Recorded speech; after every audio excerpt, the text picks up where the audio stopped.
¿Qué tal, amigos? Muy bienvenidos un día más a Con Ánimo de Lucro. Ya saben, un espacio de información y análisis económico de confianza.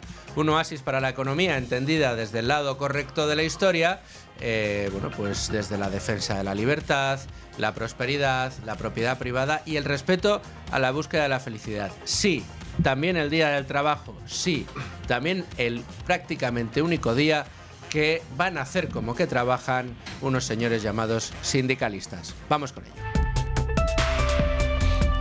Vamos a aprovechar el día de hoy también en festivo. Aquí no paramos de trabajar, ni siquiera si se va la luz en todo el país. Aquí seguimos trabajando y en este caso, en el día de hoy, qué mejor que trabajar y además llevarles a todos ustedes un consejo para todos aquellos que nos escuchan y que quieren invertir en el negocio inmobiliario, pero sin ese engorroso trámite de tener que comprarse una casa para invertir en el negocio inmobiliario. Tienen a su disposición plataformas de crowdlending inmobiliario como Cibislend. En cibislend.com van a encontrar toda la información de cómo funciona este sistema que les permite a ustedes invertir en una suerte de renta fija inmobiliaria donde pueden capturar rentabilidades por encima del 10% en plazos relativamente cortos, entre 10 y 15 meses. Toda la información en cibislend.com.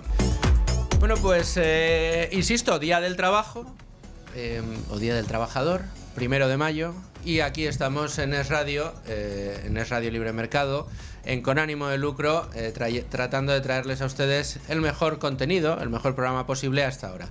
Y yo he dicho, ya que es el Día del Trabajo, ya que hoy los sindicatos se ponen de largo y tratan de congregar a toda la masa de afiliados y de trabajadores de España a sus movilizaciones por todo el país, pues yo voy a traer a mis huestes más importantes para hablar precisamente de la labor que realizan los sindicatos en nuestro país y del sentido que tiene esta labor.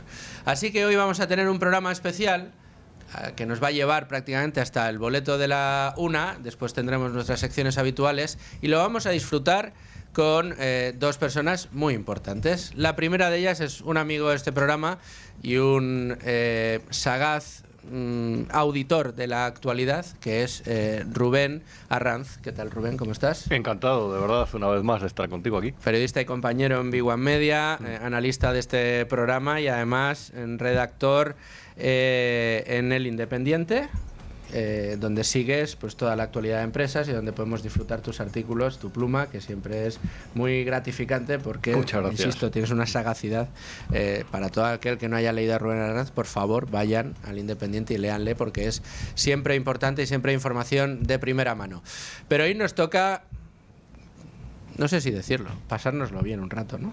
Hoy hay que indignarse hoy y pasárselo que fiesta, bien. hay que aprovechar para darle un poco un toque distendido a determinadas desgracias que sufrimos. ¿Qué se va a hacer? No vamos a hacer una flash mob. Es porque estas desgracias que vamos a contar tenemos que recordar todos que por mucho que los sindicatos se empeñen en negarlo, la actividad que realizan corre a cuenta de su bolsillo y del nuestro, cada año en cifras récord, ¿eh? Este último, creo que más de 30 millones se les ha dado a los sindicatos. No recuerdo exactamente la cifra, ahora la buscaré. 32 millones de euros. Saldo histórico a favor de los sindicatos. Toda la actividad sindical corre a cuenta de su bolsillo y del nuestro. Hagan su trabajo o realicen su actividad a su favor o en su contra, que esto también habrá que verlo y lo vamos a ver en el día de hoy. Vamos a tener a Rubén Arranz y enseguida, en cuanto pueda, se va a incorporar con nosotros el director de Libertad Digital, Raúl Vilas, para tratar largo y tendido de este asunto. Lo primero que podemos decir, Rubén, y que estábamos comentándolo a micrófono cerrado antes de arrancar el programa, celebramos el Día del Trabajo yéndonos del trabajo. Bueno, hay cosas que damos por supuestas siempre en sociedad. Y este día es verdad que se instauró dentro de esa especie de intentar dar un toque espiritual a determinada ideología. A mí me parece muy respetable que todo el mundo se manifieste, sobra decirlo. Ahora bien, y además en este caso se manifiestan por algo que deriva de aquella famosa huelga de Chicago de 1866, que hubo muertes por los disturbios cuando se reclamaba la jornada de 8 horas, y ellos intentan sembrar en la conciencia de los trabajadores, reitero, cada cual es muy libre de hacerlo, a mí me parece muy bien que se manifiesten, que hagan lo que les dé la real gana. Intentan sembrar en la conciencia de los trabajadores la cuestión de los derechos, ha costado conseguirlos, no hay que perderlos. Ahora bien, yo simplemente planteo el primer debate al respecto y reitero, respetando lo que cada cual haga lo que le dé la gana, porque tiene que ser festivo. Es decir, porque una jornada reivindicativa de unas entidades que en realidad son privadas tiene que ser festiva. Eso ya le da un toque subjetivo, un toque ideológico a la cuestión. Y yo, por lo menos, más allá de que alguien esté a favor o en contra, yo sinceramente estoy en contra.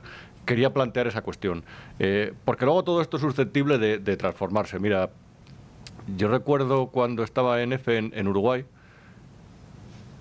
como estaba gobernando el Frente Amplio, que era la izquierda radical allí en ese momento, con Pepe Mujica, que aquí le hacía entrevistas una persona absolutamente desinformada y manipuladora como Jordi Évole. Has visto, ya estoy empezando a meter leñas. Es que no puedo evitarlo. No, bueno, 3 minutos de intervención y primer palo. Por eso vienes a este programa. Yo recuerdo además, eso que acabas de decir de Évole, creo que lo compartimos. No vas a encontrar en mí a alguien que te discuta ese palo. Claro, yo recuerdo que había un sindicato unificado, que era algo así como el FIT de CGT o algo así. Y yo preguntaba, ¿por qué esto está unificado? Bueno, luego estaban todos corrompidos. Había uno que se llamaba Abdón o Abdel o algo así, no recuerdo muy bien el nombre, pero hace muchos años. Que bueno, era un tipo absolutamente corrupto, como los sindicatos del kirchnerismo. Sí. Y estaban unificados. Claro, cuando hay un gobierno que es de tu cuerda, completamente de tu cuerda, y que hace la pinza sobre todas las cuestiones a cualquier organización patronal, el sindicato está unificado. Y recuerdo que antes de las elecciones hicieron una cosa hacia lo que tiende a evolucionar estas cosas. Si la ideología nacional se intensifica, que suele pasar, entre otras cosas, cuando la izquierda se va minando los contrapoderes, como sucedió allí. Y convocaron media jornada de huelga general. Paralizaron el país. Y yo, claro, fui a la manifestación y alucinaba. Digo, yo no conocía esto. Y pregunté, digo, ¿y pero por qué? Dice, porque queremos recomendar el voto y queremos apelar a la conciencia de los ciudadanos para que voten a nuestra opción. Y yo decía, ¿pero queréis recomendar el voto a un partido? No, en principio no, simplemente recomendar que hay que votar como ciudadanos. Además, ahí es obligatorio votar, o sea, no hace falta recomendarlo.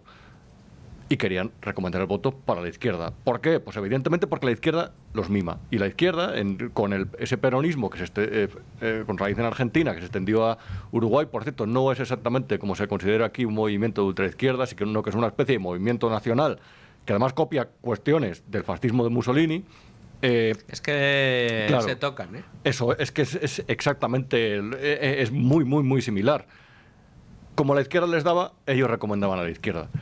Y aquí yo creo, honestamente, que no estamos todavía en ese nivel de intensidad ni de corrupción, quiero pensar, aunque posteriormente creo que hay que hablar de las empresas públicas y lo que sucede con los sindicatos.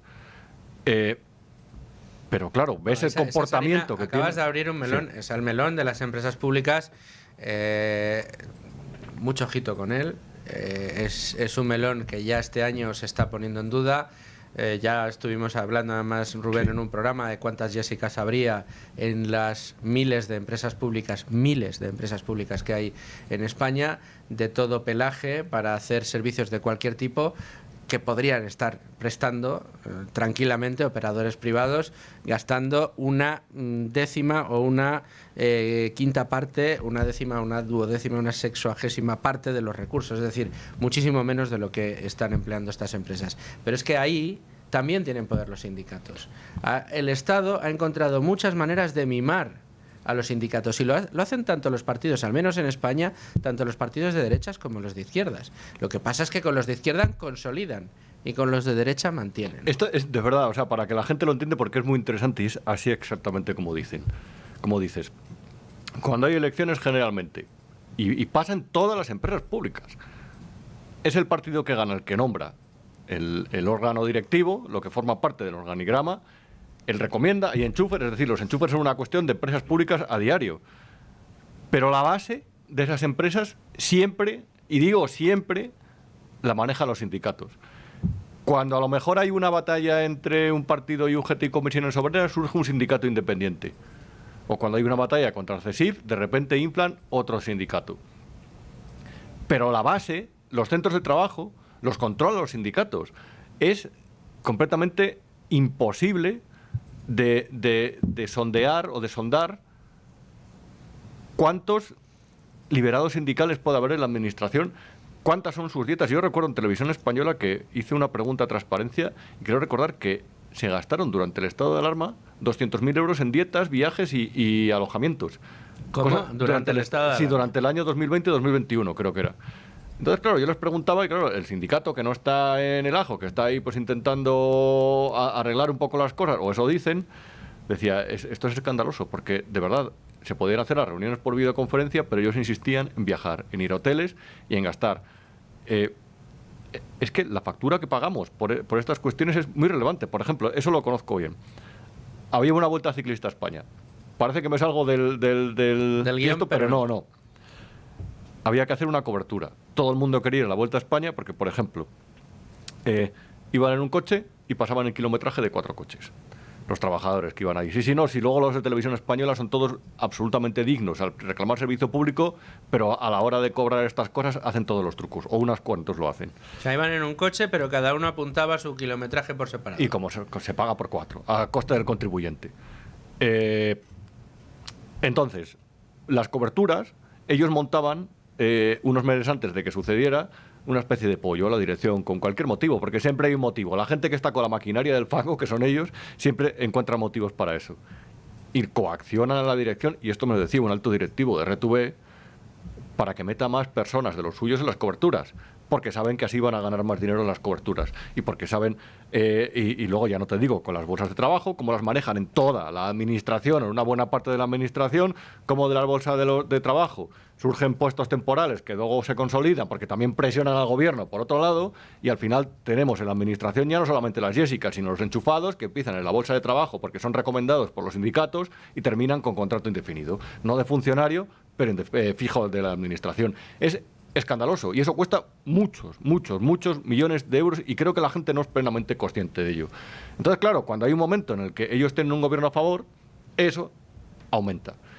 Y entonces, cuando tienen un gobierno a favor que hace la pinza, tú tienes fuentes en la COE, Luis Fernando, sabrás que desde el principio, desde el año 2018, están advirtiendo las mesas de negociación han volado por los aires, porque al final es la pinza. Sindicatos y el gobierno deciden y a nosotros ya si tal nos pasan la propuesta por si nos queremos poner la foto. Tanto es así, que a mí me parece escandaloso, pero lo hemos normalizado ya como algo habitual, que el gobierno aparezca ante los medios de comunicación y diga que se va a aprobar en la mesa del diálogo social una cuestión relativa al ámbito laboral, pues yo qué sé, la jornada reducida, el aumento del salario mínimo, y todos los anuncios que están haciendo en este sentido, diciendo que se aprueba en la mesa de diálogo social, es una mesa en la que nunca está la patronal. No está. De manera sistemática, no, lo hemos aprobado la mayoría de los sindicatos y el gobierno. Y la patronal, no, bueno, ya les informaremos a la patronal. De hecho, hubo polémicas internas con algunas de las principales organizaciones de la COE que lo que reclamaban a Garamendi es por qué se ponían la foto si después los ninguneaban. Es verdad que poco a poco ha cambiado. Yo creo que este señor ha ido viendo un poco la luz, porque realmente no pintaba nada, no iban a atender su voz. Hay elecciones el año que viene. Claro, sí, también, sí, eso es.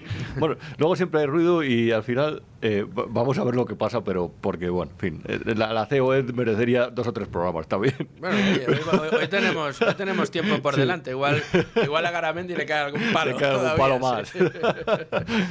Pero así sucede. Y luego, con respecto...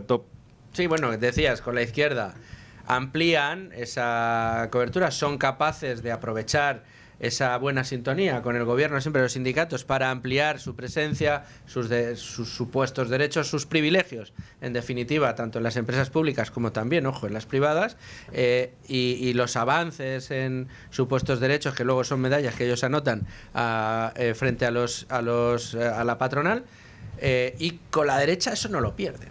Con la derecha eso se consolida. Y luego de nuevo a la izquierda y otra vez a apretar. Es así. Bueno, estarán ustedes viendo, aquellos que nos siguen por YouTube y aquellos que ven el vídeo en YouTube, que ya se incorpora a la mesa de tertulia en el día de hoy el director de Libertad Digital, Raúl Vilas. ¿Qué tal? ¿Cómo estás? Muy bien, encantado de estar aquí. Mira, te diré que te has perdido solamente un palo a Évole a cuenta de la cobertura que hizo de entrevistas con... y se me ha ido el nombre del con Pepe Mujica, pero bueno, puede ser en general, ¿eh? Sí, Le podemos pegar un palo cada domingo a... Bueno, de hecho, podríamos pegarle un palo cada 10 minutos en el programa de hoy si fuera necesario. Raúl, y estamos hablando de los sindicatos y en este momento estábamos comentando que en el Día del Trabajo habría, Rubén, un melón en un primer momento de por qué narices tiene que ser un día de libranza el Día del Trabajo. Que eso, ¿por qué no se discute? Parece que es una perogrullada que decimos todos los días del trabajador, pero oye, ¿por qué no se discute nunca esto? Pues porque no da votos, fundamentalmente. Plantear que suprimir festivos, no creo que haya ningún gobierno que esté en eso, pues porque no da votos. Y menos a la izquierda.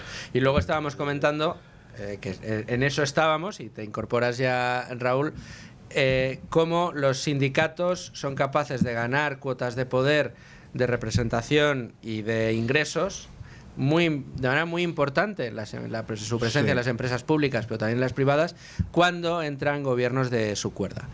Y que lamentablemente cuando llegan gobiernos de derecha esto no se reduce, sino que se consolida. Es que has dado la clave de porque el sistema sindical es una estafa y un desastre. Has dicho gobiernos de su cuerda. Supuestamente la cuerda de los sindicatos son los trabajadores, pero nosotros tenemos sindicatos en España, y no solo en España, en otros países de Europa también, que su principal objetivo no es la defensa de los derechos de los trabajadores. La defensa de los derechos de los trabajadores es un instrumento que utilizan para ganar adeptos o para contribuir a su objetivo, que es un objetivo ideológico, que es implantar pues una ideología socialista o comunista. Y tenemos la UGT y Comisiones Obreras, las dos ramas. Pero es pues como todos los movimientos políticos de carácter totalitario que aspiran a eso, a un sistema no liberal, o sea, de libertades restringidas, tienen un brazo que se llama sindicatos. Pueden ser la versión comunista o socialista en la extrema izquierda, también los partidos fascistas de carácter extrema derecha tienen sus sindicatos, organizaciones, por ejemplo, como Hamas, también es muy importante esas ramas que tienen, pues se dedican también a la caridad, a utilizar causas para ganarse gente, pero realmente el objetivo no es esa causa o la defensa de esa gente, sino que eso contribuya a su gran objetivo, que es una cuestión ideológica. Entonces, claro, al hablar porque tú hablas de los sindicatos en sentido teórico, en sentido o técnico, un sindicato es que un grupo de trabajadores se organicen para defenderse de manera colectiva frente a una empresa, especialmente las grandes empresas. Bueno, eso yo no tengo ningún problema, siempre que se haga de manera libre, que se financien por su cuenta y que su objetivo sea el que dicen que es. El problema es que se utiliza la supuesta defensa de los trabajadores y de sus derechos para promocionar sistemas, además, cuyo principal efecto es empobrecer a los trabajadores a los que se supone que están defendiendo. De hecho, las grandes banderas que ha tomado el sindicalismo durante estos años y que coincide absolutamente con la agenda de la señora Yolanda Díaz, a lo que va es a impedir que entren en el mercado laboral las capas, digamos, de menor cualificación, los jóvenes, por eso seguimos siendo líderes en paro juvenil, están encantados con que mantengamos la tasa de paro más alta del mundo desarrollado, están encantados con mantener propuestas que van a favor de reducir la jornada laboral, de reducir la productividad, es decir, ir en contra de todo lo que debería favorecer pues que haya mayor contratación, mayores salarios, mejores condiciones, todo esto les importa. Se resume muy rápidamente. Agenda ideológica. ¿Cuál es el objetivo de la manifestación de mañana de los sindicatos UGT, comisiones? De la manifestación de hoy. Es apoyar al gobierno de Pedro Sánchez. ¿Por qué? Porque ellos creen que con el gobierno de Pedro Sánchez los trabajadores van a estar mejor. No, por una cuestión ideológica. Y económica. Y económica, evidentemente. No, es muy curioso porque, como comentaba, me ha encantado escucharlo. Porque una de las cosas que comparten los regímenes comunistas, de hecho los ejemplos de Mao y de Fidel Castro son perfectos. Ellos tienen el sindicato, que es el que gestiona centros de trabajo al final y el que se ocupa de mantener el orden, pero ya cuando el enemigo interno, que además es siempre la búsqueda del enemigo interno siempre es insaciable, pero cuando el sindicato ya de repente o se desacredita o tiene todo controlado y hace falta una nueva herramienta, utilizan a los estudiantes, que realmente en ese caso cumplen la misma función. También, cuando Fidel ha querido, que quería cesar a ministros o hacer un cambio de gobierno, no lo planteaba directamente, lo que lanzaba primero es a los estudiantes a la calle. Entonces, claro, al final son herramientas de presión. Y luego hay casos históricos como el del Sindicato del Transporte de Estados Unidos con Jimmy Hoffa, que directamente era un mafioso, pero que no es un caso aislado, o sea, son cuestiones que han pasado a lo largo de la historia. Y luego está el caso, es que hay una anécdota que es bastante reciente, que llama mucho la atención y que define la situación, la realidad de los sindicatos mayoritarios españoles, que en realidad son minoritarios en la calle. Sucedió hace un mes y medio, cuando el Partido Popular anunció que iba a votar en contra del famoso el Real Decreto Ómnibus, que luego además cambió la posición. Pero entre que dijo que sí y que no, los sindicatos habían montado unas movilizaciones. Y yo recuerdo que pasé lo típico de experimento social de domingo aburrido, por la plaza de Jacinto Benavente, que estaban por ahí. De verdad, eran 500, como mucho, 500 personas en una región de 6 millones de habitantes. Es que de verdad, el equipo número 15 de la Liga de Fútbol Sala te mete más gente en un pabellón. Pero es muy curioso porque el discurso en un momento que gobernaba la izquierda era contra la desigualdad que existe en la Comunidad de Madrid. Claro, en una comunidad que es puntera en actividad económica, la desigualdad tiende a aumentar como en cualquier lugar que sea puntero en actividad económica, porque hay gente que genera mucho dinero. Ya está, sin más, ya está. Pero ellos señalaban eso. No hay una crítica al gobierno, no hubo una postura crítica con el gobierno. Ahora, otro ejemplo que nos encontramos al respecto, en el que se ha sumado también comisiones sobre su UGT, pero que se han inventado lo que Pedro Herrero llama otro muñeco, que es el de Valeria Raku, es el del sindicato de vivienda. Un problema que es suyo, un problema que no ha sabido arreglar. No se ha construido ni una de las 120.000 viviendas que ha anunciado Pedro Sánchez, ni siquiera una sociedad que se iba a crear, de sociedad pública de vivienda para gestionar el problema. Esta semana había anunciado otra cosa, la semana pasada, de una especie de PERTE industrial para transformar la actividad de la vivienda en algo industrial. Frente a ese fracaso, frente a esa absoluta inoperancia, frente a la regulación gigantesca del suelo, frente a la tributación que bien conocéis de la vivienda en España, que es gigantesca, se han inventado esto para hacer ver que el problema no lo tiene el gobierno del PSOE con respecto al tema de la vivienda, que el problema es de los propietarios. Y ahí entramos en la siguiente fase en la que entran los sindicatos cuando avanzan hacia ese objetivo totalitario, que es el de cuestionar la propiedad privada. No es casualidad, por ejemplo, que en el discurso del martes de Pedro Sánchez con respecto al incidente del apagón hablara de los operadores privados. No es una casualidad que que hace un mes, cuando hablaba de las universidades, señalara a las universidades privadas. Cuando un régimen o cuando el socialismo entra en una siguiente etapa, se empieza a despotricar contra la propiedad privada. Y esta gente que remueve la conciencia de los trabajadores en manifestaciones como las de mañana, que habla de cuestiones como la de la vivienda, realmente al final no ofrece una solución. Lo que ofrece es una demonización de cualquiera que tenga un bien. Y eso es una cosa, realmente no me parece absolutamente nada que celebrar y no me parece algo que haya que pasar por alto. No, la verdad que la actividad de los sindicatos, lo que está demostrando desde hace muchos años es esa connivencia con la izquierda.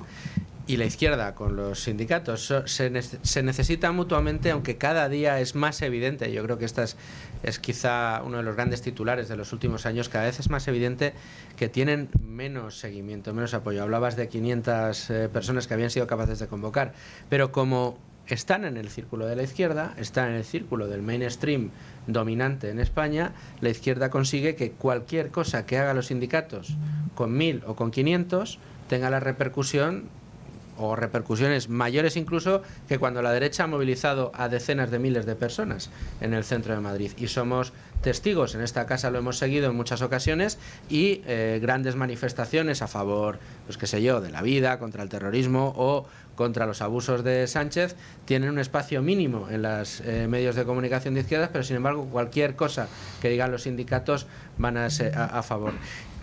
Respecto a esto, solamente una cosa y para dejaros una piedrecita de toque. Vamos a escuchar a Unai Sordo para ver un poco esto que estábamos diciendo. Cómo en estos casos la izquierda se moviliza... Perdón, fijaos qué lapsus. Los sindicatos se movilizan para apoyar las propuestas del gobierno. Es que es impresionante.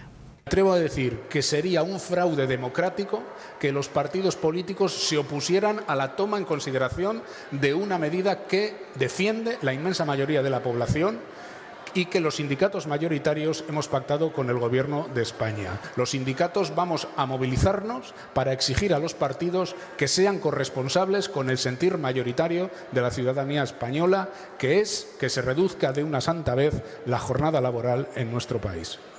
Vamos a movilizarnos para que se reduzca la jornada laboral como está pidiendo este gobierno. Oye, pues si ya lo está pidiendo el gobierno, ¿para qué te movilizas tú, no? Claro, porque son es el brazo político. Más. A veces nos hemos preguntado ¿cómo es posible que haya tantos ministros? Pues yo creo que una de las razones es para que vaya gente a las manifestaciones como estas, porque el porcentaje de ministros sobre el total de manifestantes va a ser de récord en la de hoy o mañana o cuando sea. Además, en España tenemos, aparte de la propia naturaleza de los sindicatos de clase, de la que hemos hablado antes, de los socialistas, aquí heredamos también el sindicalismo vertical. Se ha mantenido lo que se llama el diálogo social, y esta cosa es una herencia del sistema franquista. Entonces eso todavía agrava más el problema que tenemos en España de falta de representatividad de los sindicatos y existen sindicatos. Por ejemplo, CSIC es un sindicato. Yo no estoy de acuerdo con todas sus reclamaciones, ni mucho menos, pero el objetivo de CSIC es que los funcionarios tengan las mejores condiciones posibles. Eso es lo que tiene que hacer un sindicato. A CSIC le da igual que gobierne fulano o mengano si trata bien a los sindicatos. Pero, sin embargo, el objetivo de comisiones obreras y UGT pues son las grandes cosas. Acabar con la desigualdad. Claro, que es el gran argumento, que es acabar con el capitalismo. ¿Y cómo puedes ir contra el capitalismo? Con el tema de la desigualdad. Evidentemente, en el capitalismo hay más desigualdad, pero la cuestión es que ¿qué es más importante? Que el que tiene menos haya mucha diferencia con el que tiene más, siendo ese que tiene menos va a tener mucho más que en un sistema igualitario en el que quiero decir que realmente lo que les mueve es la envidia, porque vienen a decir que mejor que seamos todos igual de pobres, que aún siendo un poquito menos pobres tengamos otra gente que es mucho más rica que nosotros, porque eso es insoportable. No se puede soportar que haya una gran desigualdad. Y todas estas reflexiones, a mí que me expliquen qué tiene que ver eso con la defensa del trabajador español. Es que es una cuestión ideológica, y el sindicato son una herramienta ideológica y además con objetivos totalitarios. Y además que no sé si en España yo creo que falta cierto debate sobre el esfuerzo y sobre el riesgo.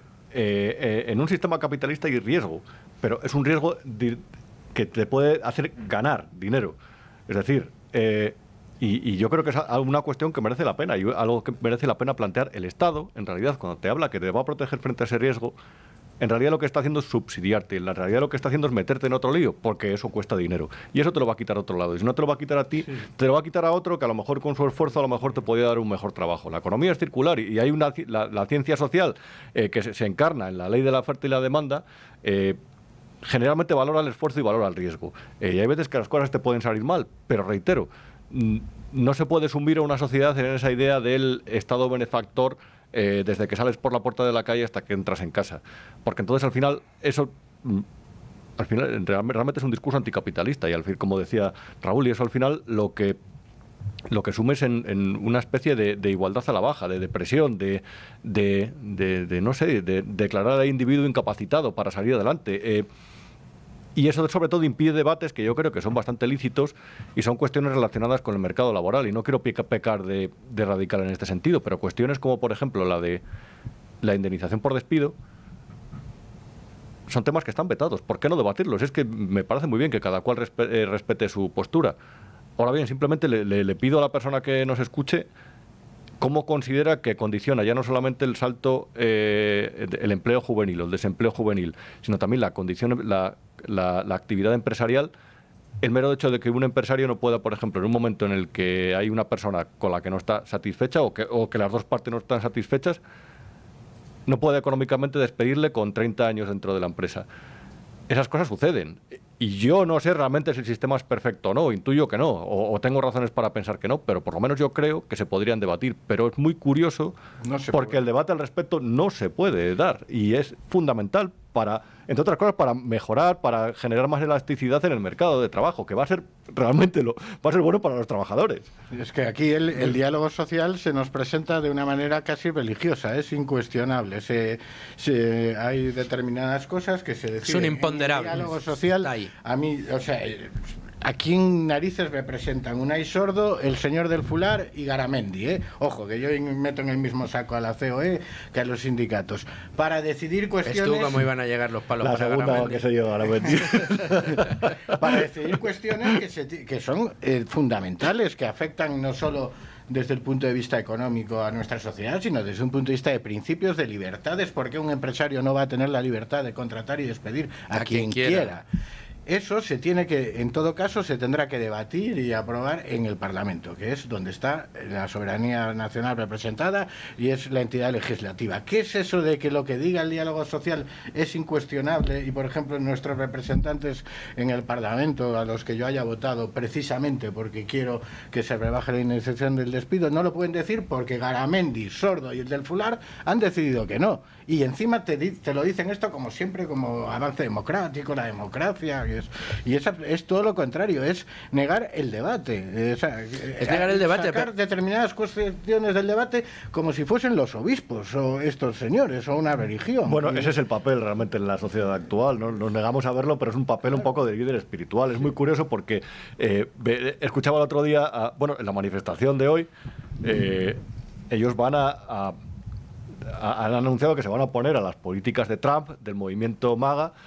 Está Trump el jefe de la oposición en España es Trump, claro, eso ya, por supuesto. J.D. Vance está que no acabamos. Porque considera que políticas como la de los aranceles van en contra del estado de bienestar, bla, bla, bla, bla. Pero a la vez, mientras critican esos impuestos, que yo critico también, por cierto, aquí apuestan por, el otro día escuchaba al señor del Fular hablar de hay que incrementar todavía más impuestos para garantizar los servicios públicos. Es decir, mientras incrementas impuestos y restas competitividad a los sectores productivos, a los sectores que pagan el resto del Estado, estás oponiendo otras cosas a unos aranceles, a las famosas tarifas de Trump, porque consideras que van a impactar en la economía nacional. Es que ya no sé si lo hacen con malicia, con ignorancia, no sé si simplemente no se han parado alguna vez a analizar la contabilidad nacional, no sé si qué lógica aplican en eso, o no sé si realmente al final lo único que hacen es agitprop, propaganda y tomar el pelo. La lógica de mantener el poder y de mantener el flujo de pasta, hablando en plata, que reciben. Decía Raúl una cosa que me parece evidente y que debería ser compartida por absolutamente todo el mundo.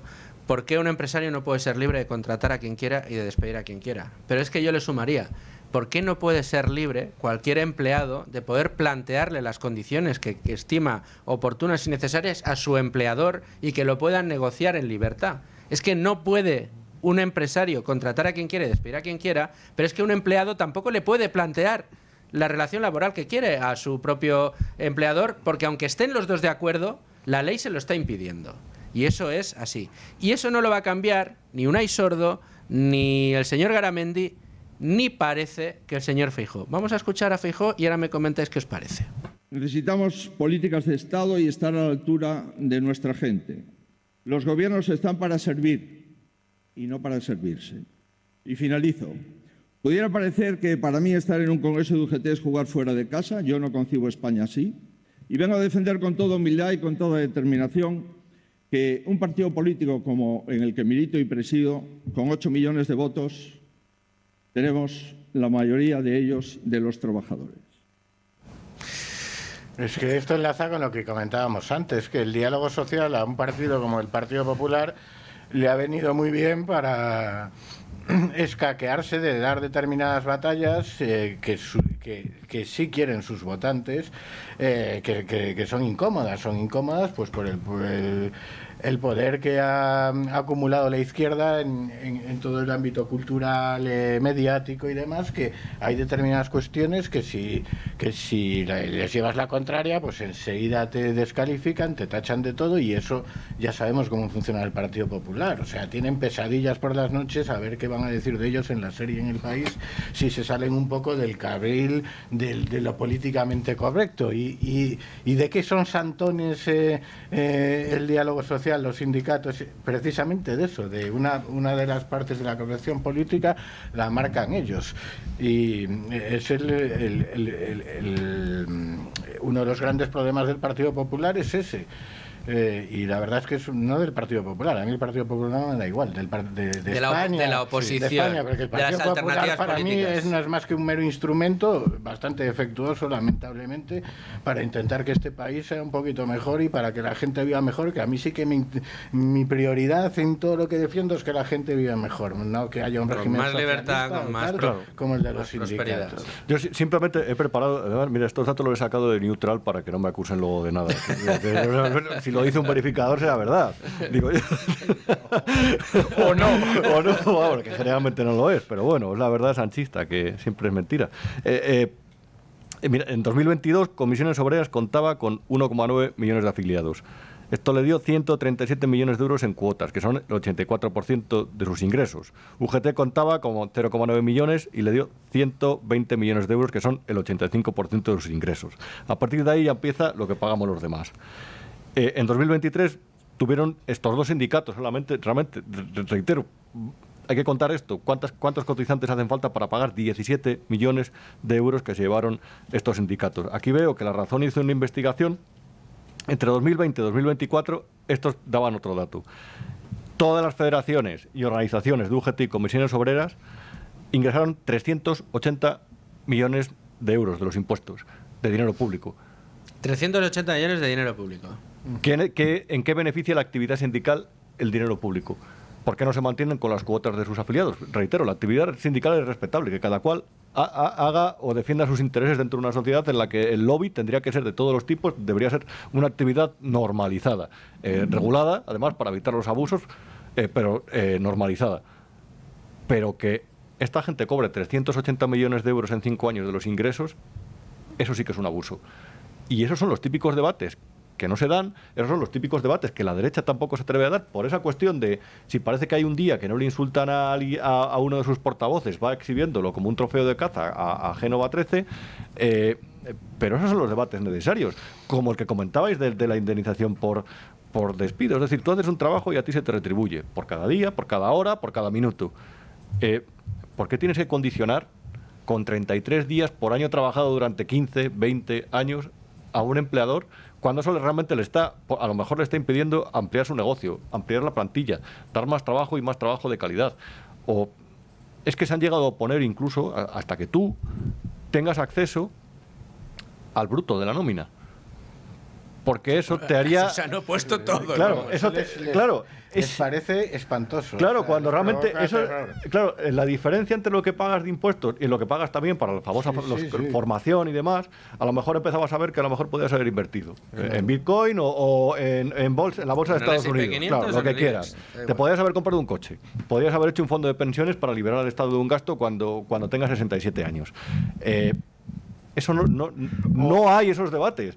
O irte de juerga, O irte de juerga, que te lo puedes, claro, lo que quiera, te lo puedes gastar como el otro día en botellines de cerveza cuando viene el apagón, que estaba todo Madrid lleno de gente tomando cerveza el otro día cuando vino el apagón. Necesitamos que estos señores nos vengan a decir, oye, te lo tienes que gastar en esto y en esto porque yo te voy a cuidar de ti. Claro, entonces, ya que dentro de esta conciencia nacional los obispos del movimiento, los sindicatos, nos llaman a apelar a la conciencia del trabajador, a lo mejor habría que hacer un pequeño esfuerzo, primero para decir que lo hagan. Bien, correcto, ya está, ellos están en su derecho, pero también para ofrecer contraargumentos. Y los contraargumentos nos han vendido una serie de verdades que son incuestionables, pero a lo mejor hay que empezar a cuestionar. Contraargumentos que están sobre la mesa desde hace mucho tiempo, si no es tan difícil, si el PP, con que se sacuda un poco esos complejos que tiene, es un debate que lo tiene ganado, que lo ha dado, que en el ámbito de la... Que hoy apoya más gente de la opinión pública de derechas lo llevamos dando desde hace muchos años. Recuerdo cuando creo que era un desayuno informativo que vino aquí uno de los líderes de los sindicatos alemanes, que cuando dijo, oiga, para mí un sindicato es el que lo financian sus afiliados, como en mi caso, que viene a decir, esto de España no son sindicatos, Hombre, claro que no. que causó un gran impacto. Quiero decir que es una cuestión de complejo, es fácil, es un debate muy fácil de ganar. Hay en otras cuestiones en las que es más complicado, pero esto es muy fácil. Veremos si cuando llega el gobierno, si es que llega, hay algún cambio, pero es complicado precisamente por cómo actúa de freno del debate el mantra del diálogo social, y que además que si lo decide el diálogo social de dos sindicatos, de los dos sindicatos de izquierdas. Pues si de verdad quisieran la conciencia. Sin representatividad ninguna. Pero es que además hay que empezar a trasladar una cosa que creo que es básica. Defender esto no es lo radical. Lo radical es oponerse al debate. Eso es. Es decir, defender que la gente podría vivir mejor simplemente disfrutando de más parte del fruto de su esfuerzo, eso no es lo radical, eso es lo lógico. No iba a decir, estaba pensando que ha hecho Milei. Ha dado un debate que en Argentina con el peronismo, pero vamos a ver cómo vas a cuestionar el populismo peronista. Pues Milei no solo lo ha cuestionado, sino que ha ido mucho más allá y ha ganado las elecciones y tiene un respaldo popular impresionante. ¿Por qué? Porque se están viendo los resultados, porque cree en lo que hace y lo defiende. Si la derecha no cree en las ideas de la gente a la que defiende, que den un paso al lado y que dejen a otros. Y luego hay cuestiones como es decir, a ti te están diciendo que te quitan ese porcentaje de tu trabajo. O sea, no quiero hablar ni de la nómina, de tu trabajo, para mantener un estado del bienestar. Es el famoso contrato social que firmamos por el mero hecho de respirar. Sí. Vale, correcto, vamos a aceptarlo. Sí. ¿Has probado a pedir hora para tu centro de salud? ¿Has probado ir a una administración? ¿Has probado ir a tráfico? ¿Has probado ir a tráfico? ¿Cuánto tiempo tienes que esperar? ¿Has visto las carreteras? ¿Has visto el carril izquierdo de determinadas carreteras? ¿Dónde va ese dinero? Mira, además, ¿dónde va? Es que es muy fácil el debate en este momento porque la gente ya lo ve. ¿Cómo va a ser radical si lo que estamos planteando es que en el Parlamento una mayoría elegida democráticamente legisle algo? Eso nunca puede ser radical. Claro. Y te tachan de radical por pedir eso y por cuestionar a tres señores que no los ha elegido nadie, que no representan a nadie y que están decidiendo por encima de los representantes democráticos. Y resulta que lo demócrata es eso y los que defendemos que legislen nuestros representantes en función de la representatividad obtenida en las urnas, es decir, la democracia, se nos tacha de radical. Y luego vamos más allá. Es el mundo al revés. Vamos más allá porque es una cosa... porque hemos dejado el tema coleando de las administraciones. En las empresas públicas ha funcionado desde siempre el entrismo. Y el entrismo lo inventaron los trotskistas porque no tenían ganas de hacer ya la guerra o batallar o lanzar cócteles Molotov contra las fábricas para tomar el mando de los medios de producción. Pero el espíritu era tomar el mando, el control de los medios de producción, y sigue siendo el mismo. Entonces los trotskistas empezaron a infiltrar a gente, a meter a gente en las fábricas, y luego posteriormente empezaron en las empresas estatales. En España existe el entrismo. El entrismo existe en las redacciones de los periódicos, o sea, es así. El entrismo existe en los medios públicos. Por cierto, a los que tampoco damos crédito, al igual que los medios de comunicación, a los que el Estado es el principal anunciante, pues por lo mismo que a los sindicatos, porque al final todo eso moldea el mensaje. Todo el mundo tiene que vivir, pero realmente también hay que explicárselo a la gente.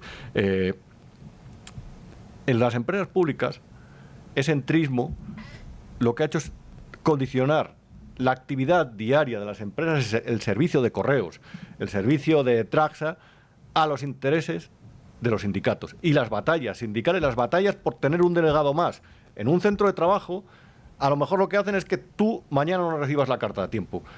Porque a eso juegan. Les da igual el servicio público. Ellos juegan a eso, a ganar poder, a las cuotas de poder y a controlar la administración. Y es que es muy grave. Y enlazo con lo que decía Raúl. Es que eso no lo vota nadie. Es que eso es porque sí, porque está aceptado, por un consenso social que nadie realmente ha votado y se ha pronunciado sobre él.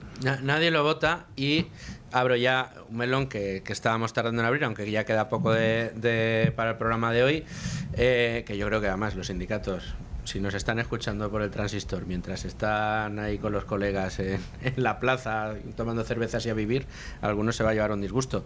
Pero es que, digamos, fruto de todo lo que hemos estado diciendo, fruto de esa relación perversa entre el Estado, fruto de esa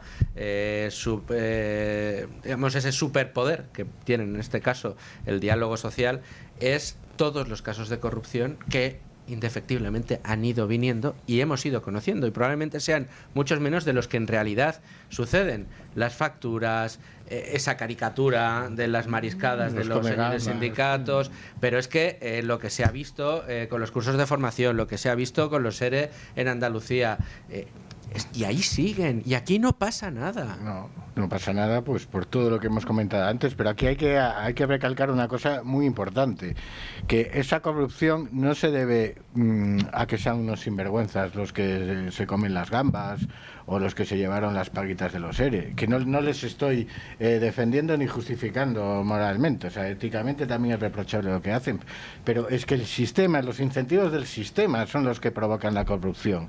Tú quitas a Guerrero, el que tenía dinero para pasar una vaca en el tema de los ERE, quitas a los... O al de la cocaína. A los dirigentes de UGT Andalucía, de UGT Asturias, de todos los casos de corrupción, me da igual, los quitas, pones al azar a cualquier otro y va a seguir habiendo corrupción.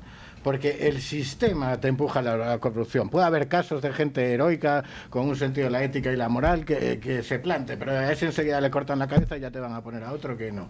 Entonces, el problema es el sistema, que en la corrupción a veces mucha gente descarga su ira, y con razón, en la persona que ha trincado. Pero aquí, si os fijáis, no hay ningún caso de alguien que se haya llevado una gran cantidad. A ver, es bastante, pero siempre es muy repartido. Es una corrupción de compra de voluntad. Socialista. Sí, bueno, sí. Hay es una corrupción del sistema, no de la persona. Y solo se va a acabar con ella si se acaba el sistema de financiación de los sindicatos, que es lo que venimos contando. Hay dos ejemplos muy curiosos. Lo primero, superó una actividad criminal en comisiones obreras hace unas semanas, que fue un hackeo.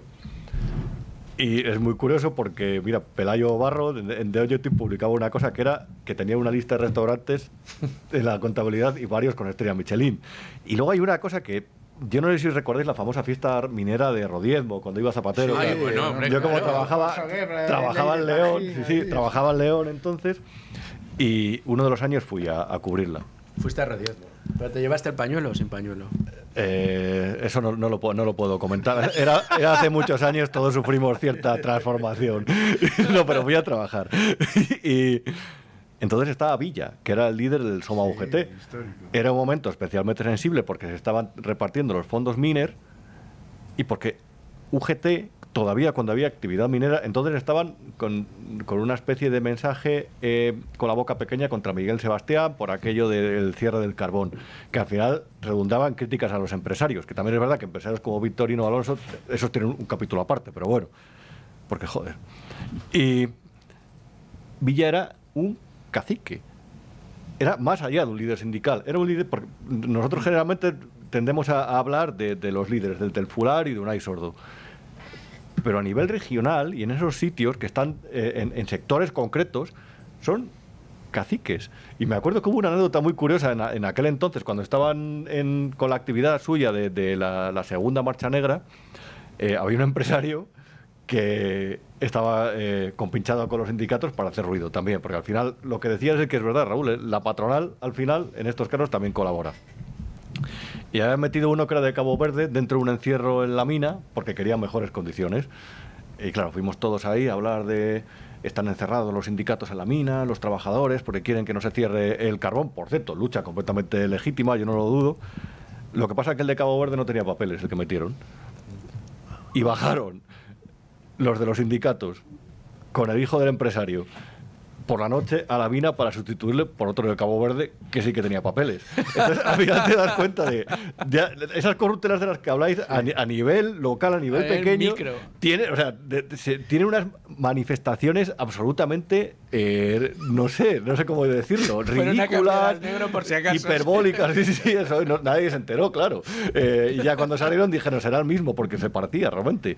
Pero esas corruptelas, esas manifestaciones orquestadas, esos caciques, esa gente, bueno, Villa acabó procesado. Yo no sé si le condenaron, si se celebró el juicio, pero acabó procesado por una presunta estafa que creo que era de 6 millones de euros.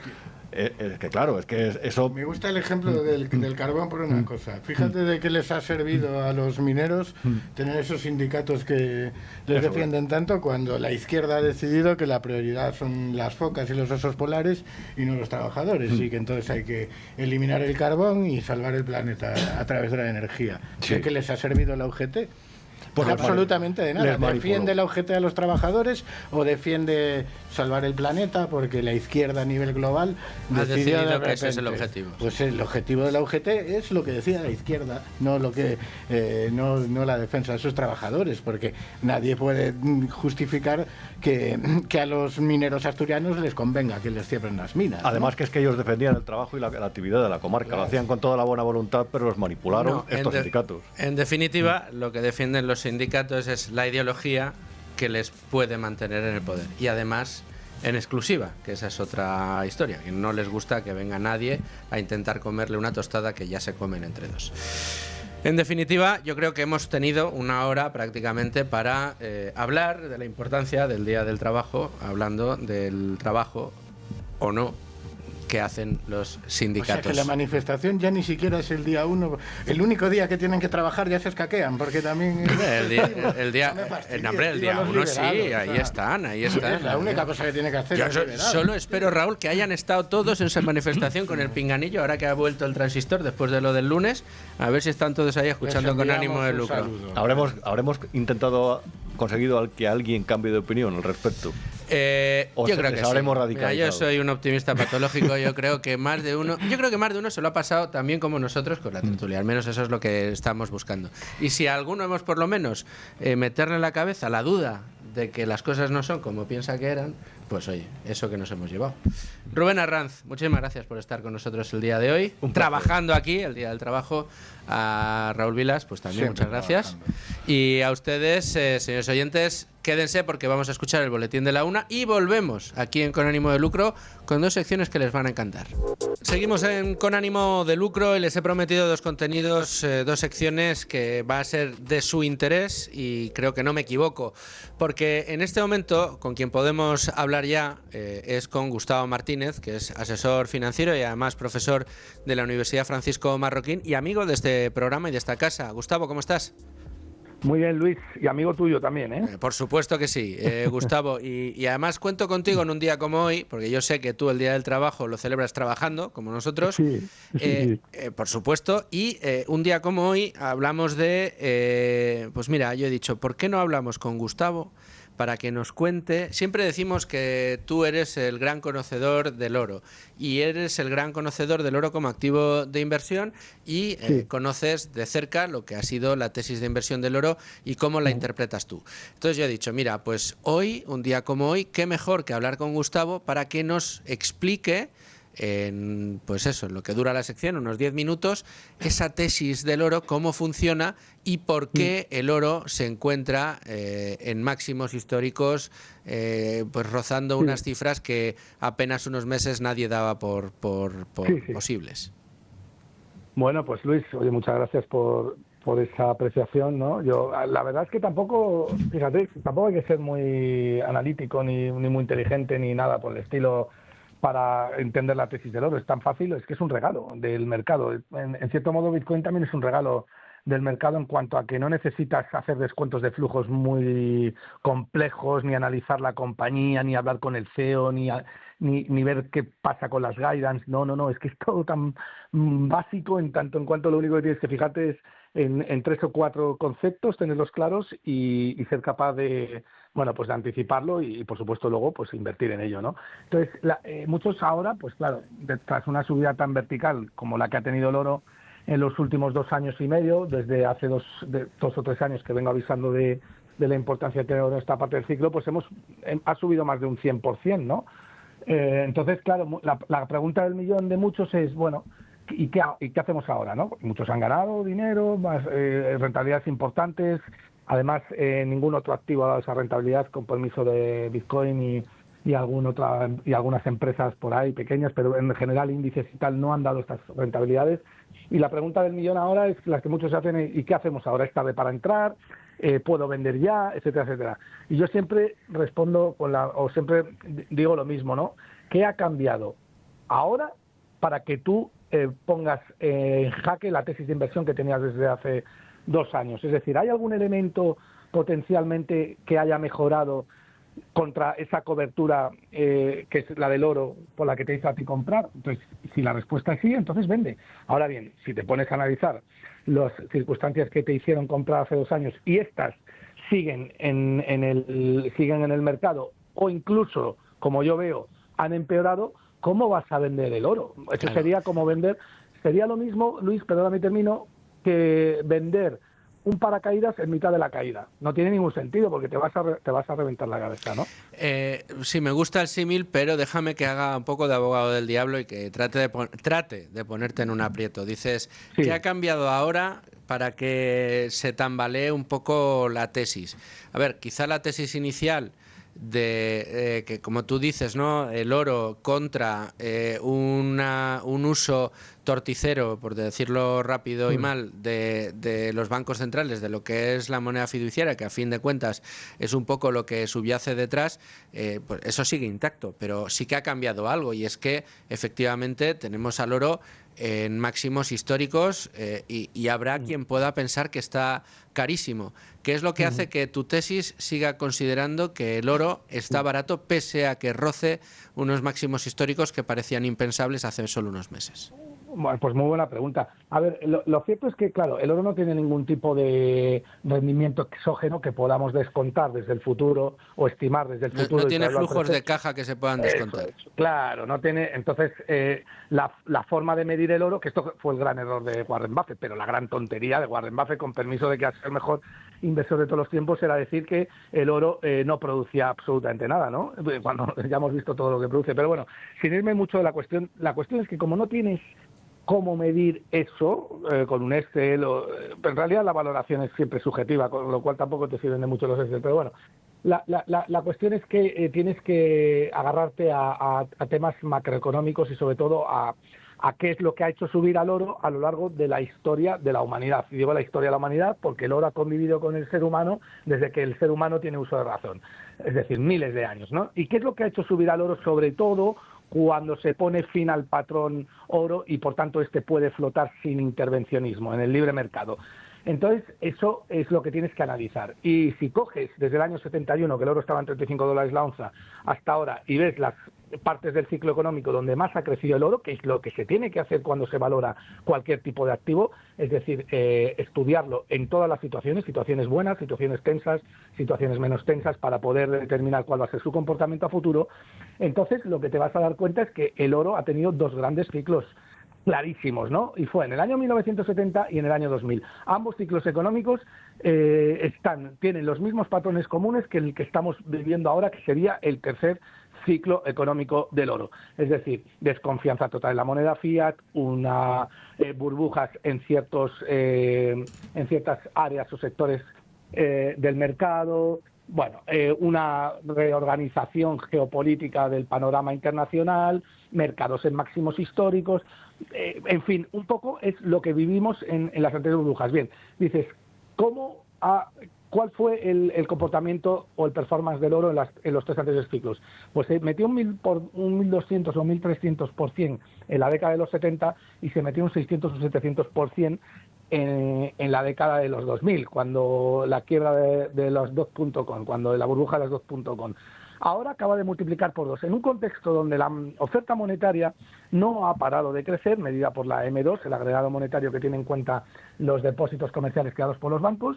En un contexto donde la deuda es cada vez mayor, el déficit es cada vez mayor, no hay ningún elemento claro para rebajar ese déficit, ni predisposición por parte, ya sea por voluntad propia o por obligación por parte del gobierno de rebajarlos, el gobierno de Estados Unidos y de los gobiernos en general, y un contexto donde además la oferta, porque te estoy hablando de la demanda, pero el lado de la oferta es cada vez más complicado y más escaso el oro, es decir, el ratio que relaciona el flujo del oro con las existencias que ya existen en el oro es lo que se denomina stock to flow, que es el ratio que se necesita para evaluar las commodities, cada vez está más alto. En otras palabras, las existencias de oro con respecto al flujo de nuevas existencias son cada vez mayores o el flujo es cada vez menor. Es decir, el hombre tiene cada vez mayores dificultades para extraer oro, porque es escaso y porque es muy caro. Si tú te pones a hablar con los CEOs de las mineras, y yo tengo relación con algunos de ellos, y no te hablo de mineras de tercera división, sino mineras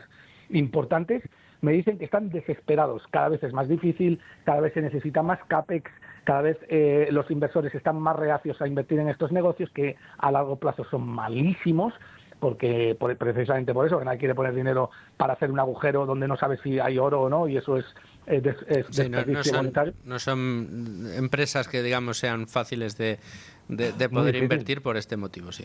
Es que si todo eso lo pones en una hoja y evalúas pros y contras, es que no hay ninguna razón por la cual digas el oro no va a multiplicar desde estos niveles por 2 y por 3. Es que, Luis, de verdad, que no me he vuelto loco cuando digo que más tarde o más temprano vamos a ver el oro en $10.000 la onza. Y probablemente lo veamos en 5.000. Estructuralmente, el oro no tiene techo. No tiene techo porque el ser humano valora este tipo de activos en función de la escasez. Y ya no te hablo de una escasez que ha sido testeada por el mercado a lo largo de milenios, porque el oro es un punto focal escogido por el ser humano y que tiene una ventaja competitiva bestial, porque gracias a Dios tenemos esa commodity que nos permite huir del sistema parasitario en el que nos encontramos. Así que es clarísima la tesis de inversión, ¿no? Para mí no ha cambiado en absoluto, ¿no? Bueno, y dices que ves el oro en $5.000 y en $10.000, sí. Claro, a futuro y si nadie lo remedia, ¿no? Sí, es que es imposible que nadie lo remedie. La única manera que tiene el oro de no... ¿No ves un Volcker que de repente suban los tipos de interés un 20%? Es que, claro, esa es la antítesis o la contratesis. Que venga un Milei responsable a tope y diga, mira, se acabó la figura del político, se acabó... Pero es que eso es imposible, Luis. Es que en el año 80 las circunstancias que se daban es que ya no, el dólar estaba en jaque mate prácticamente.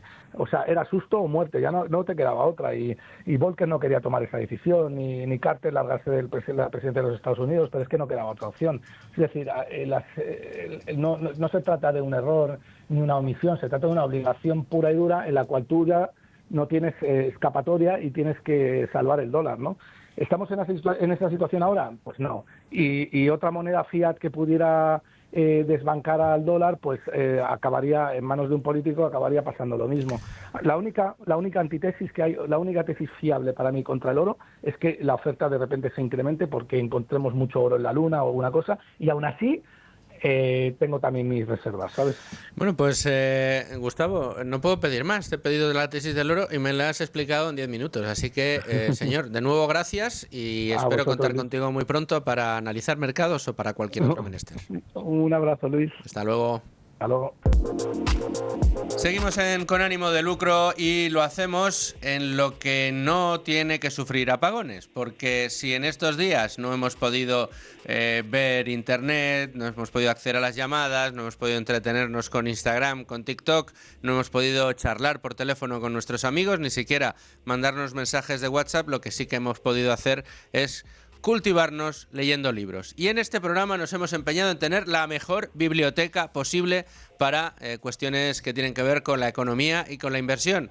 Y mi dealer habitual de libros siempre es el profesor de la Universidad Francisco Marroquín, José Ruiz de Alda. ¿Qué tal? ¿Cómo estás, profesor?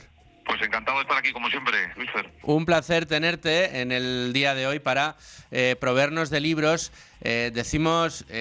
¿Aprovechaste tú el lunes para poder echar una lectura mientras la incomunicación y la falta de luz te impedían hacer otros quehaceres?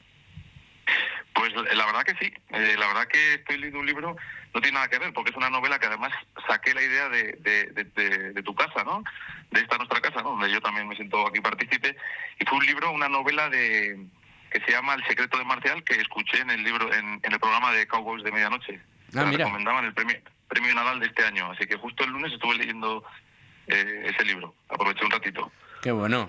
Pero hoy nos traes otro cuya lectura, hay que advertir, es el segundo que traemos, que solo está en inglés, para esas editoriales que están ahí viendo qué libros poder sacar, qué derechos de autor reclutar para poder ofrecer en español, pues tenemos un bestseller que se titula When Genius Failed, cuando los genios fallan, y cuenta una historia fantástica de, pues historia ya universal de los asuntos de la bolsa, de las cosas que han sucedido en bolsa, y que si acudimos muchas veces a Peter Lynch, ¿verdad, José?, para hablar de cómo se tiene que gestionar un fondo, cómo tiene que ser la inversión constante, cómo no podemos asustarnos en los mercados, cómo funciona la psicología de la inversión, y hablamos del fondo Magellan, hay otro fondo que también hizo historia y cuya historia hemos contado en Tu Dinero Nunca Duerme, si no recuerdo mal, en la primera temporada, que fue el fondo y todo lo que sucedió con el fondo que se describe y con lo que sucedió que se describe en este libro When Genius Failed. Cuéntanos. Es justo exactamente lo que estás comentando, ¿no? When Genius Failed, cuando los genios fallaron, es un libro de Roger Lowenstein en el que cuenta, digamos, el auge y la caída de un hedge fund que se creó en Estados Unidos en los años 90, concretamente en 1994, y que inicialmente fue un éxito brutal y después fue una caída pues un poco apocalíptica, ¿no? Porque hizo temblar en cierto modo el sistema financiero americano. Para que se hagan una idea, nuestros oyentes, pues fue un fondo que, aunque se creó con unos 1.000 millones de capital, llegó a tener 5.000 millones de capital, pero como digamos que se aprovechaba de pequeñas diferencias de precios en arbitrajes, en bonos, lo que hacía era pedir mucho dinero prestado, digamos, endeudarse mucho, y llegó a pedir, si no recuerdo mal, unos 120.000 millones de dólares. Estamos hablando de los años 90, eso cuando quebró obviamente era una cifra muy significativa y que podía tambalear incluso los mercados financieros, ¿no? De hecho, se orquestó un rescate por parte de la Reserva Federal que no requirió dinero público, sino que fue orquestado por dinero privado, pero digamos que fue orquestado por la Reserva Federal por la importancia que tenía, ¿no? Digamos. Pero fue muy curioso, ¿verdad? Porque este fue el caso de, oye, voy a montar el vehículo perfecto, ¿no? Te coges a los 2 premios Nobel, los llevas a tu fondo, los colocas para que generen un sistema algorítmico que permita o que... yo creo que en su momento ellos mismos pensaron que habían creado el sistema perfecto para obtener un vehículo que diera importantes rentabilidades. Claro, si tú montas ese fondo, lo vendes con esa narrativa y colocas ahí a los 2 más recientes premios Nobel, lo normal es que aquello, triunfara y aglutinara a los intereses de muchísimos inversores. El problema es que, de nuevo, y en aquella ocasión, quizá en un momento un poquito más primigenio, aunque ya llevaba la bolsa unos añitos de historia, de nuevo se cumplió el axioma. No hay fórmula posible para predecir el futuro con ningún tipo de activo. El único futuro que puedes predecir es si crees que el mundo va a seguir progresando, va a seguir avanzando, va a seguir generando más riqueza, o no lo va a hacer en el futuro, en un futuro a largo plazo, a 10, a 20, a 30 años. Esa es la única certeza o atisbo de certeza que podemos tener en el mercado, pero tratar de averiguar qué va a hacer en el corto o en el medio plazo los distintos activos, en este caso eran bonos, ¿no? Sí, efectivamente, era un fondo especializado en bonos, en renta fija, que fundó John Meriwether, que era un trader de bonos de Salomon Brothers muy conocido. De hecho, en algún libro de Michael Lewis lo menciona. De hecho, el libro El póker del mentiroso es una de las personas que se ve reflejado en el libro. Y bueno, es un trader de bonos muy exitoso que se va de Salomon Brothers, monta este fondo en 1994 y en el 97 ficha a los ganadores del premio Nobel Merton and Scholes, que crearon o describieron el método de valoración de opciones que se estudia en todos los másteres especializados sobre opciones financieras y futuros. Y digamos que el fondo, para que te hagas una idea, Luis Fer, en el 94 ganó un 20%, en el 95 un 40 y pico, en el 96 hizo un 40%, o sea, está obteniendo rentabilidades espectaculares. Lo que pasa es que era un fondo que digamos que hacía trading con bonos, pero que se apalancaba en exceso, ¿no? Entonces, en el año 1998, ya después de que hubieran entrado los 2 premios Nobel, digamos que hay una crisis que igual nuestros oyentes no recuerdan, pero hubo una crisis en Rusia que provocó una devaluación del rublo y una crisis en la renta fija rusa, y eso provocó un cisma y un agujero en el fondo, provocado en gran parte por el gran apalancamiento que tenía, ¿no? Como hemos dicho, utilizaba mucho capital y mucha deuda para, ganando pequeñas cifras, al apalancarte mucho obtenías un gran retorno para los accionistas, ¿no? Pero claro, como en todos los casos, cuando hay un exceso de deuda y apalancamiento, si las cosas van bien te da mucha rentabilidad, si van mal te pueden provocar una quiebra muy rápida, ¿no? Y esto es un poco lo que pasó aquí. Bueno, ¿y qué otras enseñanzas nos deja este libro? ¿Por qué es tan interesante? Aparte de contarnos esta historia tan fantástica, las enseñanzas que de ellas tenemos que extraer, profesor, cuéntanos un poco qué nos vamos a encontrar cuando buceemos en sus páginas. ¿Es una lectura muy técnica? ¿Es apta para cualquiera? ¿Las enseñanzas que sacamos son solo de inversiones o van más allá? No, la lectura es muy entretenida porque al final te cuenta la historia del auge y la caída, no desde el punto de vista económico o digamos técnico, sino lo que te cuenta es, pues te habla de los memorándums internos de la compañía, te habla de entrevistas con muchas personas que estaban digamos alrededor de la compañía y fuera. Digamos que es un libro en el que te explica muy bien cómo un exceso de confianza, o sea, gente brutalmente preparada, gente con una preparación técnica espectacular. Bueno, ya hemos dicho que había 2 premios Nobel, había un equipo de traders que venían de un banco de inversión y eran muy exitosos, pues que tienen un exceso de confianza sobre las matemáticas y cómo, digamos, ciertos escenarios no se pueden dar, o probabilísticamente la historia dice que son muy poco probables, y al final una de las lecciones importantes es que la historia te dice poco sobre la probabilidad de que sucesos económicos pasen en el futuro, ¿no? Porque siempre pasan cosas nuevas que previamente no han pasado, ¿no? Entonces, ese exceso de confianza en las matemáticas, unido a un exceso de apalancamiento, o sea, de endeudamiento, pues provocó un cisma, ¿no? Hay una charla de Warren Buffett en YouTube, muy famosa, en los años 90, en la que él le preguntan sobre este tema, ¿no? Y además él, como Buffett tuvo una participación importante en Salomon Brothers, conocía muy bien a John Meriwether y habla bien de él.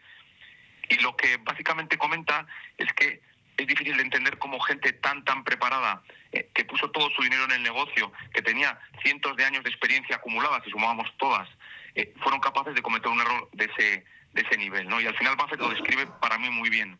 Cómo para conseguir algo que no necesitan, porque ya era gente multimillonaria con un éxito enorme, cómo para conseguir algo que no necesitan, arriesgan aquello que necesitan y que es muy importante, ¿no? Su reputación, su propio capital, todo, ¿no?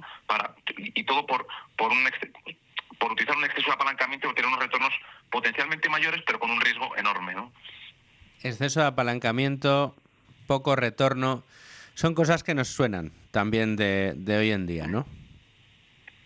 Totalmente. De hecho, el apalancamiento, pues muchas veces está en una gran parte de las quiebras económicas, de los grandes agujeros económicos, financieros, pues el apalancamiento suele estar detrás, ¿no? Si hablamos de la crisis de 2008, recordaréis los 300 o 400 mil millones de crédito promotor que había, más el crédito hipotecario de los ciudadanos. Quiero decir, en los momentos siempre de auge económico, pues el apalancamiento, la mentalidad humana es un poco lineal, no piensa que lo que va bien va a seguir yendo bien y se recurre más que nunca al apalancamiento, y bueno, hay que tener mucho cuidado con ello, ¿no? Y esta es una lección más de un tamaño enorme, para que os hagáis una idea, 120 y pico mil millones de dólares es lo que valdría, más de lo que valdría hoy Inditex, que es la compañía más grande de la bolsa española, y estamos hablando de hace 30 años, ¿no? Para que nos hagamos una idea un poco de las magnitudes.